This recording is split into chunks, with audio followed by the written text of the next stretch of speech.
I never thought I would be in this situation, but recent events have forced me to share my story.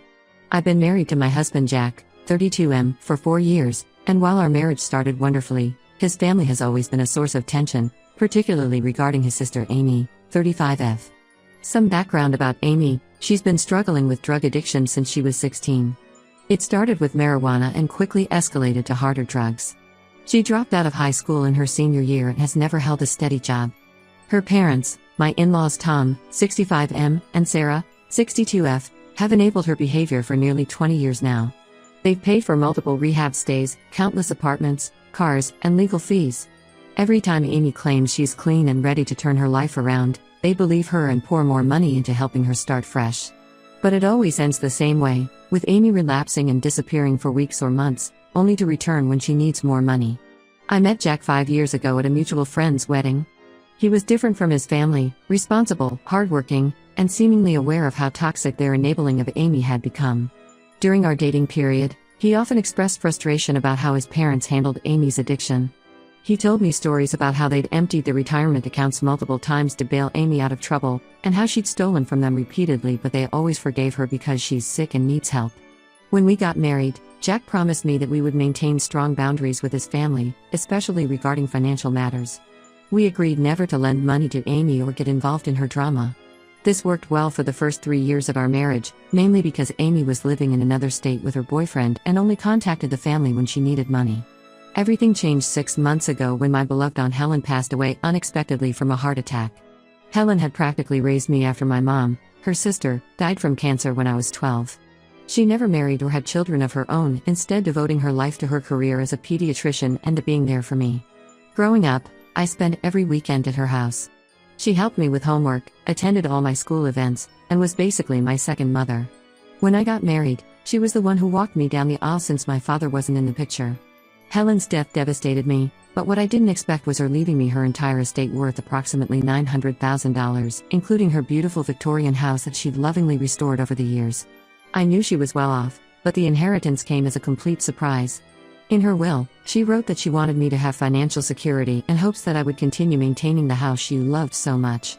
The problem started when Amy moved back to our city 3 months ago after breaking up with her boyfriend. She was living with Tom and Sarah again and somehow found out about my inheritance through family gossip. At first, it was just occasional hints about how she needed money for a fresh start. Then the calls started coming daily. She would call or text at all hours, sometimes crying about being broke and hungry, other times angry and demanding that I help her because that's what family does.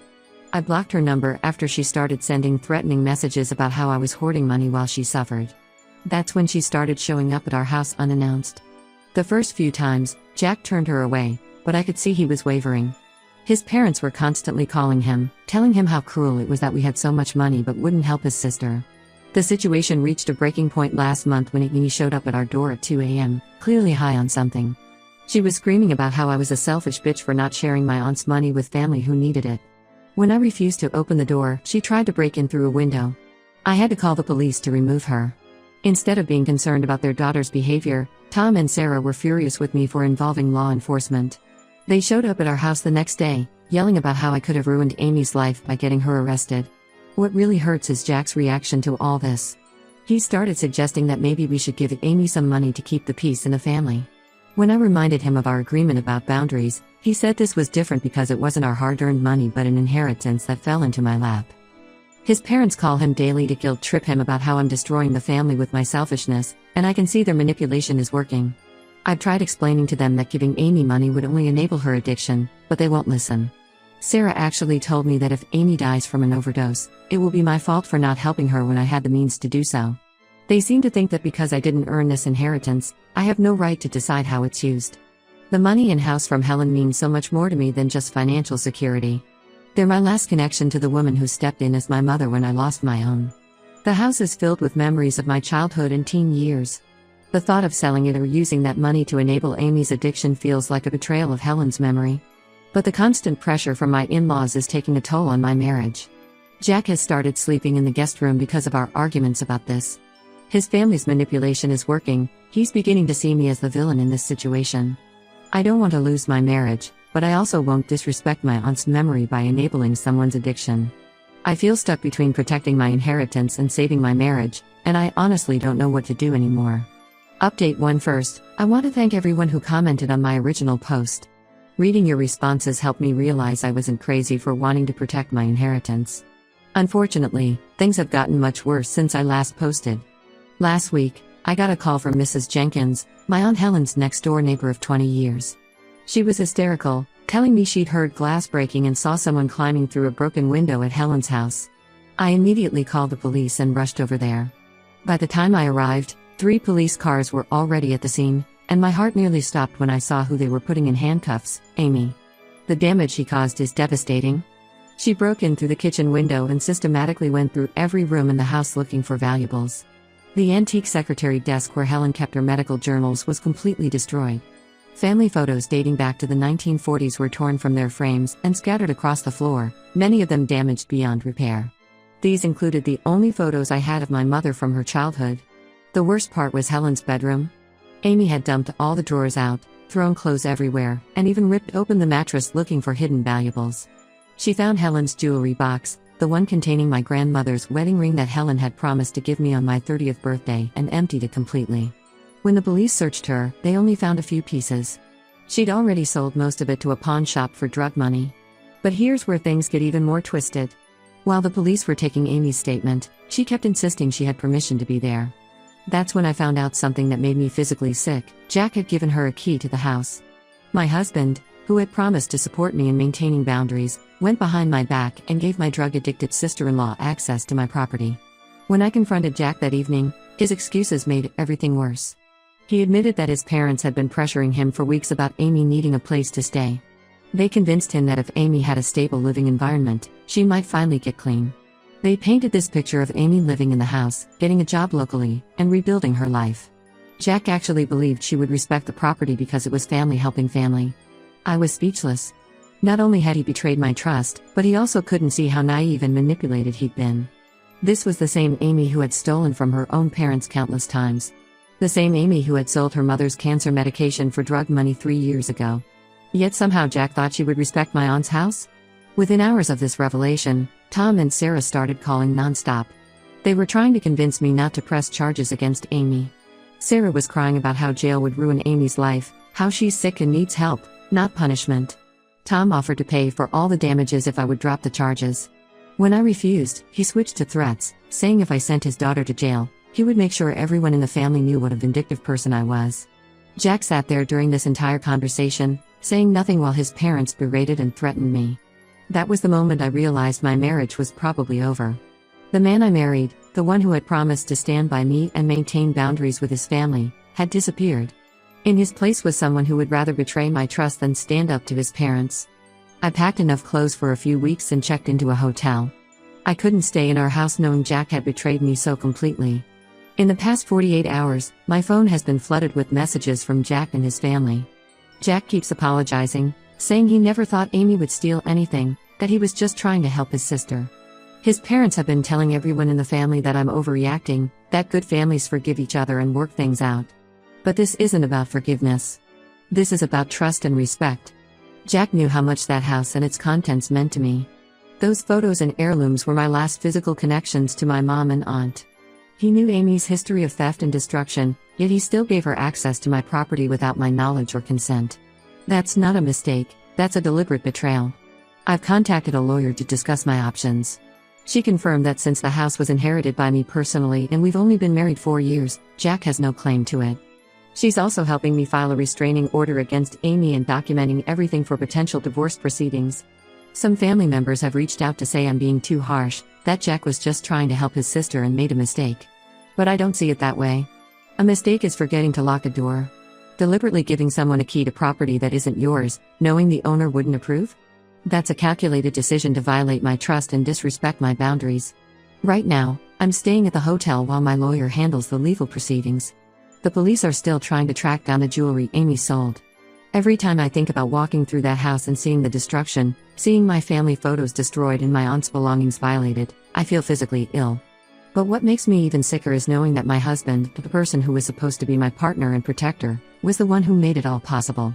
Update 2. I wish I could say things have gotten better since my last update, but the reality is even worse than I imagined. What I've discovered in the past few weeks has completely shattered any remaining doubt about whether I should try to save my marriage. Last week, I had a meeting with my lawyer to discuss the divorce proceedings. During our review of financial documents, she noticed something odd. Jack had been making regular payments to a law firm specializing in guardianship cases. When she investigated further, what she uncovered made my blood run cold. Jack, Tom, and Sarah had been quietly building a case to have Amy declared mentally incompetent due to her drug addiction. Their plan was to become her legal guardians and then sue me for part of my inheritance on Amy's behalf, claiming she was entitled to family support due to her disability. My lawyer found a chain of emails between them and their attorney discussing their strategy. They had been planning this for months, even before Amy's break-in. The emails revealed that they'd been documenting every time I refused to help Amy, painting me as a cruel person who was denying support to a disabled family member. They had even hired a private investigator to dig into my Aunt Helen's past, hoping to find something they could use to challenge the validity of her will. The most shocking part? Amy's break-in wasn't just a desperate attempt to steal valuables, it was part of their plan. They were looking for my aunt's original will, financial documents, or anything else they could use to strengthen their case. The emails showed Jack had given Amy detailed instructions about where Helen might have kept important papers. They didn't expect her to destroy everything in the process, that was just Amy being Amy, but they were willing to risk my aunt's precious belongings for their scheme. When I confronted Jack with this evidence, his response left me stunned. Instead of showing remorse or trying to deny it, he attempted to justify their actions. He said they were just trying to help Amy the legal way since I was being unreasonable about sharing the inheritance. He actually believed they were doing the right thing. In his mind, using the legal system to try to force me to give up my inheritance was perfectly acceptable because it was for family. The level of calculation and betrayal is staggering. While I was grieving my aunt and trying to protect her legacy, my husband was actively working with his family to take it away from me. Every time he comforted me about the break-in, every apology he made, it was all an act while they worked on their legal strategy behind my back. I immediately filed for divorce and got a restraining order against Amy. My lawyer is also looking into pressing additional charges for the planned fraud. She says their emails provide clear evidence of conspiracy, which could lead to serious legal consequences for everyone involved. The in-laws have completely lost it since their scheme was exposed. They've started telling everyone that I'm mentally unstable and trying to destroy their family. Sarah has been calling my friends and colleagues, telling them I'm having some sort of breakdown and making up lies about her family. Tom has been threatening to expose me, though I'm not sure what he thinks he can expose since I'm not the one who is plotting fraud. The only silver lining in all this is that several of Jack's extended family members have reached out to support me. His Aunt Clara, who had dealt with Amy's theft before, called to tell me she had witnessed similar manipulation tactics from Tom and Sarah over the years. She gave me names of other family members Amy had stolen from, whose complaints were dismissed or covered up by her parents. I'm now staying with a friend while my lawyer handles everything. The house is being repaired and I'm having a top-of-the-line security system installed. Most of the damaged photos have been digitally restored. It cost a fortune, but it was worth it to save those memories. The jewelry is still missing, but the police have leads on which pawn shops Amy visited. What hurts the most isn't even the betrayal, it's the realization that the entire 4 years of my marriage might have been built on lies. Was Jack always this manipulative, or did his parents' influence change him? Did he ever really love me, or was I just a convenient target once they found out about my inheritance? I'll probably never know the truth, and honestly, at this point, I don't even want to know. I just want to get through this divorce and move on with my life. Update 3: I'm finally ready to share what will probably be my last update on this situation. The past few months have been a whirlwind of legal proceedings and family drama, but I'm starting to see the light at the end of the tunnel. The divorce is almost finalized. Jack initially tried to contest it, claiming he deserved part of my inheritance since he supported me emotionally through my aunt's death. His lawyer quickly shut that down after seeing all the evidence of the guardianship scheme. Jack ended up accepting a simple divorce settlement where we each keep our own assets. He's also agreed to pay my legal fees as part of the settlement, probably to avoid me pressing fraud charges over their guardianship plan. Amy's situation has taken an unexpected turn. During her arrest for the break-in, the police found a significant amount of drugs in her possession. Because she has prior convictions, she's facing serious jail time. The prosecutor offered her a deal: if she testified about the guardianship scheme and who put her up to searching for documents during the break-in, they'd recommend a lighter sentence. She took the deal and gave them everything, including text messages from Jack and her parents coaching her about what to look for in the house. Tom and Sarah's reputation in the family has been completely destroyed. Their carefully maintained image of being the devoted parents trying to help their troubled daughter has crumbled. Several family members have come forward with stories about how Tom and Sarah had manipulated them over the years, always using Amy's addiction as leverage to get money or favors. Jack's cousin told me they'd pulled a similar scheme with their grandfather's inheritance 10 years ago, but the family had covered it up to avoid scandal. The most surprising development has been the reactions from Jack's extended family. His Aunt Clara has become one of my strongest supporters. She helped me find contractors to repair the house and even connected me with a security consultant who specialized in protecting properties from drug-addicted family members. Apparently, it's more common than you'd think. Several of Jack's cousins have reached out to apologize for believing Tom and Sarah's lies about me being mentally unstable. I'm moving into my aunt's house next week. The renovation is complete, and the new security system would make Fort Knox jealous. The contractors managed to save most of the original features of the house that my aunt loved so much. Walking through it now, I can still feel her presence, but without the painful memories of the destruction Amy caused. Jack made one last attempt to contact me through a mutual friend. He wanted to meet and explain his side of the story. I declined. There's nothing he could say that would justify what he did. His parents have finally stopped their smear campaign, probably because their own lawyer advised them that they were risking a defamation lawsuit. Amy is still in jail awaiting sentencing. Sarah tried to guilt me into writing a character reference letter for her, saying it would help get her into a rehab program instead of prison. I refused. After everything they've done, they still think they're entitled to my help. Some things never change. I've learned a lot through this experience. The family you're born into or marry into doesn't automatically deserve your loyalty, especially when they show no loyalty to you. I'm grateful for my Aunt Helen, not just for the inheritance, but for showing me what real family love looks like. She supported me without trying to control me, loved me without using that love as a weapon, and trusted me to make my own decisions about her legacy. The house is now legally protected with a trust, something my lawyer suggested to prevent any future claims against it. I'm looking forward to making new memories there, ones that honor my aunt's memory rather than trying to erase it like my in-laws attempted to do.